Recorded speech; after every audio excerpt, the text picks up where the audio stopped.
Hi అండి, welcome to mass kitchen. ఈరోజు healthy recipe అండి, సోయా మటర్ పులావ్. ఇది చాలా ఈజీగా చేసుకోవచ్చు, చాలా త్వరగా అయిపోతుంది, అలాగే టేస్ట్ కూడా చాలా బాగుంటుందండి. ఇప్పుడు ఎలా చేయాలో చూద్దాం. నేను ఒక కప్పు బాస్మతి రైస్తో చేస్తున్నా అండి. మామూలు రైస్తో కూడా చేసుకోవచ్చు. అయితే ముందుగా మనం బియ్యంని నానబెట్టుకోవాలి. 2-3 సార్లు శుభ్రంగా కడుక్కుని నానబెట్టుకోవాలండి. అట్లీస్ట్ అరగంట అయినా నానబెట్టండి.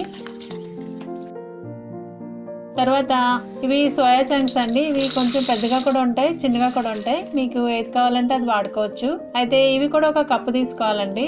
వీటిని ఫస్ట్ ఒక బౌల్లో వేసుకుని వేడి నీళ్ళు పోసుకుని 15 నిమిషాల వరకు నానబెట్టుకోవాలండి. అప్పుడు ఇవి చక్కగా మెత్తబడిపోతాయి.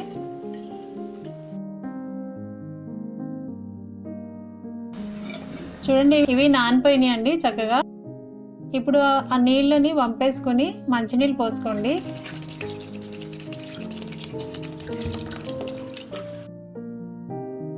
తర్వాత చూడండి, ఇలా గట్టిగా పిండేయండి. అందులో ఏమైనా డస్ట్ ఏమన్నా ఉన్నా వచ్చేస్తుందండి.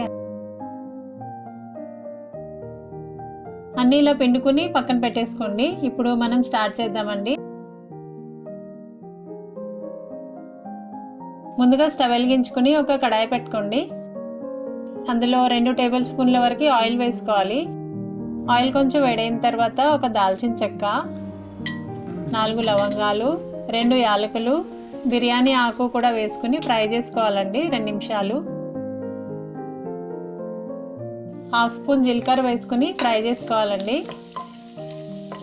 తర్వాత ఒక ఉల్లిపాయ స్లైస్ చేసుకుని వేసుకోవాలండి. ఉల్లిపాయ ఇంతవరకు వేగిన తర్వాత ఇప్పుడు అందులో ఒక టేబుల్ స్పూన్ అల్లం వెల్లుల్లిపాయ పేస్ట్ వేసుకుని పచ్చివాసన పోయేంత వరకు ఫ్రై చేసుకోవాలండి.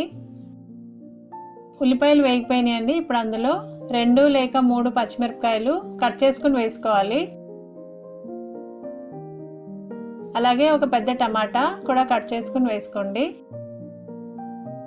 టమాటా మొత్తం మగ్గిపోవాలండి, అప్పటి వరకు ఇలా ఫ్రై చేసుకోండి. చూడండి, టమాటా చక్కగా ఉడికిపోయిందండి, మొత్తం మగ్గిపోయింది. ఇప్పుడు అందులో 1/2 కప్పు పెరుగు వేసుకుని 2-3 నిమిషాలు ఫ్రై చేసుకుంటూ ఉడకనివ్వాలండి. తర్వాత అందులో 1/2 స్పూన్ పసుపు, 1 స్పూన్ కారం, 1 టేబుల్ స్పూన్ ధనియాల పొడి, 1 స్పూన్ జీలకర్ర పొడి, 1 స్పూన్ బిర్యానీ మసాలా వేసుకోండి, లేకపోతే గరం మసాలా అయినా వాడుకోవచ్చు. ఇప్పుడు వీటిని ఫ్రై చేసుకోండి 2-3 నిమిషాలు. ఆయిల్ సెపరేట్ అయ్యేంత వరకు ఫ్రై చేసుకోవాలండి. చూడండి, ఇప్పుడు ఆయిల్ కూడా సెపరేట్ అవుతుంది. ఇప్పుడు అందులో సోయా చంక్స్ వేసుకోండి. ఇంకా 1/2 కప్ బఠానీలు వేసుకుని మొత్తం ఒకసారి కలుపుకోవాలండి. ఈ మసాలా అంతా వాటికి పట్టాలండి.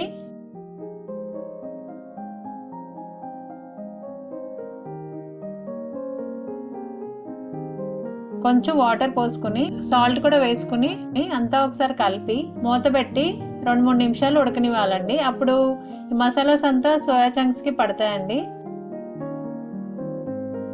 తర్వాత మనం నానబెట్టుకున్న రైస్ వేసుకుని ఒకసారి మొత్తం కలుపుకోవాలి. మెల్లగా కలుపుకోండి, లేకపోతే రైస్ విరిగిపోయే ఛాన్సెస్ ఉంటాయండి. నేను 1 కప్పు బియ్యం తీసుకున్నా అండి. అందులో 1.5 కప్పు వాటర్ పోస్తున్నా అండి. బియ్యం నానబెట్టుకున్నాం కాబట్టి తక్కువ వాటర్ పోసుకోవాలి.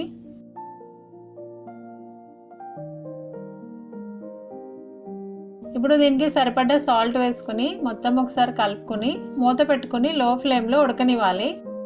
10 నిమిషాలు ఉడకనివ్వాలండి.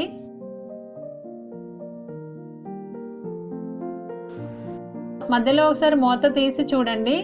ఒకవేళ వాటర్ అంతా ఎగిరిపోతే అప్పుడు పైన పుదీనా ఇంకా కొత్తిమీర వేసుకుని ఒకసారి మొత్తం కలుపుకోవాలి. ఒకసారి కిందకి పైకి మెల్లగా కలుపుకొని మూత పెట్టుకుని ఇప్పుడు స్టవ్ ఆఫ్ చేసుకుని 10 నిమిషాలు అలా వదిలేయండి. 15 నిమిషాల తర్వాత చూడండి, రైస్ ఎంత పొడి పొడిగా వచ్చిందో. ఇంతే అండి, soya matar pulao. Healthy, tasty, ఇంకా చాలా ఈజీ రెసిపీ అండి. మీరు కూడా ఒకసారి ట్రై చేయండి. ఇది ఇలాగే తినొచ్చండి, టేస్టీగా ఉంటుంది. లేకపోతే రాయితాతో కూడా తినొచ్చు. ఈ వీడియో నచ్చితే ఒక లైక్ చేయండి. Thanks for watching.